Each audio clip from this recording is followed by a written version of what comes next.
Thank you very much. We had a busy day. We're dealing with lots of different people on lots of different things.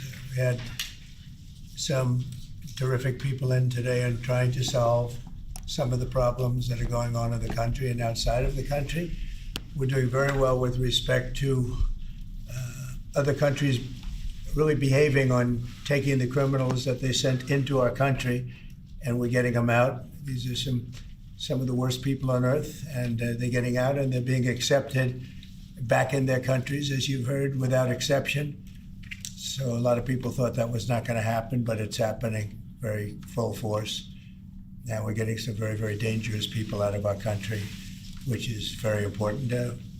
Will, perhaps we'll go through the first one, please. Yes, sir.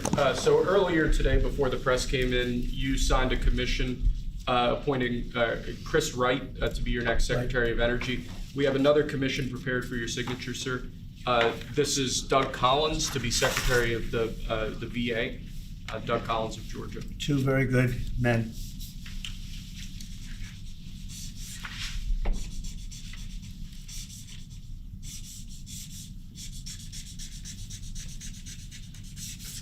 Okay. Thank you, sir. Next up, in light of numerous actions taken by a number of bodies of the United Nations, which exhibit a deep anti-American bias, we have an executive order prepared for your attention that would withdraw the United States from the UN Human Rights Council, would withdraw the United States from the UNRWA, which is a refugee organization, and would also review American involvement in UNESCO, which has also exhibited anti-American bias.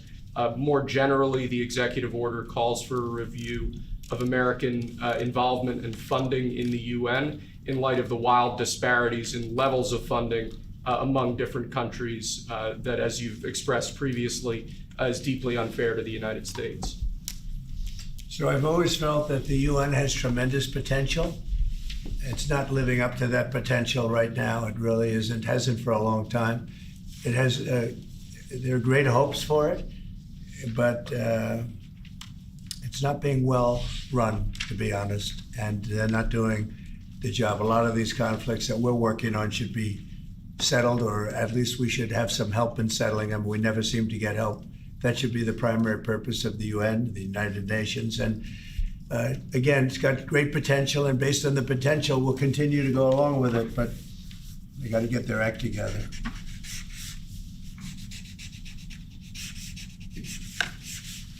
What would they need to do, sir, to get their act together? Well, they got to be fair to countries that deserve fairness.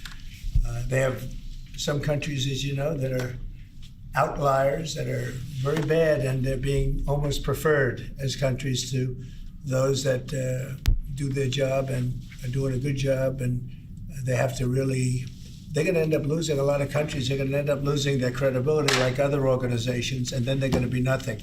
The potential of the United Nations, and not everybody agrees with me on this, the potential of the United Nations is fantastic if properly run. So we'll see what happens. How much money are you willing to take away from them? Well, we're taking away a little bit, but we're not looking to take away money. This is so important that we're really, as you know, the United Nations is largely funded by us. But, and it shouldn't be, it should be funded by everybody, but we're disproportionate, as we always seem to be. But it's something that if it ever lived up to the potential, in 10 minutes it would make up the difference. That's the kind of power it could have. Right now it doesn't have that power. Next, sir, this is a national security presidential memorandum that seeks to impose maximum pressure on the government of the Islamic Republic of Iran. Many of these provisions are similar to actions that your administration took during your first administration. The basic idea here is to have every department and agency, or many departments and agencies in your government attempt to sanction and control Iranian activities, particularly relating to the Iranian nuclear program and the Iranian export of terrorism through support of various proxy groups abroad. And the intent here is to give you all of the possible tools to, I'd say, engage with the Iranian government to ensure that going forward they're less of a malign actor on the world stage. So this is one that I'm torn about. Everybody wants me to sign it. I'll do that. It's very tough on Iran. It's what we had before. We would have never had the problem. You would have never had October 7th. We would have never had the problem had the election gone the different way, which it should have. But this one, I think, more than made up for it. I think we're doing things and it shows that more than made up for it, much more historic. The Iran situation, hopefully, I'm going to sign it, but hopefully we're not going to have to use it very much. We will see whether or not we can arrange or work out a deal with Iran and everybody can live together, and maybe that's possible and maybe it's not possible. So I'm signing this and I'm unhappy to do it, but I really have not so much choice because we have to be strong and firm, and I hope that it's not going to have to be used in any great measure at all. It'd be great if we could have a Middle East and maybe a world at total peace. Right now you don't have that. When I left, you had peace all over the world, and now you have the world is blowing up. As you know, Bibi is coming in to see me later. Others are coming in to see me. We'll see what we can do. But I'm signing this, and hopefully it will be a document which won't be very important, will hardly have to be used. So what kind of deal would you be prepared to Well, make we're going to with see. I mean, we're going to see. They cannot have a nuclear weapon. With me, it's very simple. Iran cannot have a nuclear weapon. We don't want to be tough on Iran. We don't want to be tough on anybody, but they just can't have a nuclear weapon. Mr. President, are you going to engage in conversations with your counterpart in Iran? I would. Do you want to block the sale of Iranian oil to other nations? Well, we have the right to do that, and that's what I did before, and they had no money. They wouldn't have had the money for Hamas or Hezbollah or anybody else. It could have been solved. This thing, if things went the way they should have, this would have been over long ago, but it's not over. How close do you think Iran is to developing a nuclear weapon? I think they're close. I think they're close. They're too close.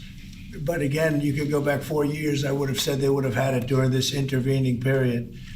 But they're pretty close, Peter. And why say the Iran happy to sign it if it's Iran and their proxies who have threatened to retaliate against you and your team by killing you guys for taking out Soleimani?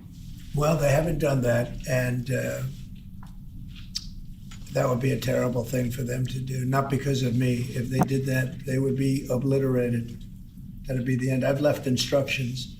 If they do it, they get obliterated. There won't be anything left. And they shouldn't be able to do it. And Biden should have said that, but he never did. I don't know why, lack of intelligence perhaps. But he never said it. If that happens to a leader, or close to a leader, frankly, if you had other people involved also, you would call for total obliteration of a state that did it. That would include Iran. So I'm signing this, and it's a very powerful document, but hopefully we're not going to have to use it. Mr. President, if the Prime Minister today were to ask your help in striking at Iran's nuclear facilities to prevent the kind of progress towards a nuclear weapon, would you give him the green light? Either to do it himself or for the U.S. to participate with him? I don't know that that's what he's going to be asking for. I have no idea that it is. You're telling me. We're going to have a pretty long meeting. We're going to be discussing a lot of things, not only that, but a lot of things. And I'll let you know if the time comes to let you know. But right now, that's not something that I can discuss. Mr. President, when you said if they do it, they get obliterated. Just to be clear, you're talking about if Iran made an attempt on your life. Yeah, that would be called total obliteration. And I can't imagine they do that. It should have been stated by Biden, but he didn't state it because he had no clue, as you know, as everybody knows. What is your vision actually for relationship Do you have with anything Iran? else? No, that's all we have. My vision for For a what? relationship with Iran, and what do you? I'd love to have a good relationship with everybody. They can't have a nuclear weapon. That was the only thing that was very important. They can't have a nuclear weapon. Beyond that, it would be very tough if they insist on doing that. They have some of their leadership, I can tell you right now, and maybe you know it, maybe you don't, but there are many people at the top ranks of Iran that do not want to have a nuclear weapon just for that very reason.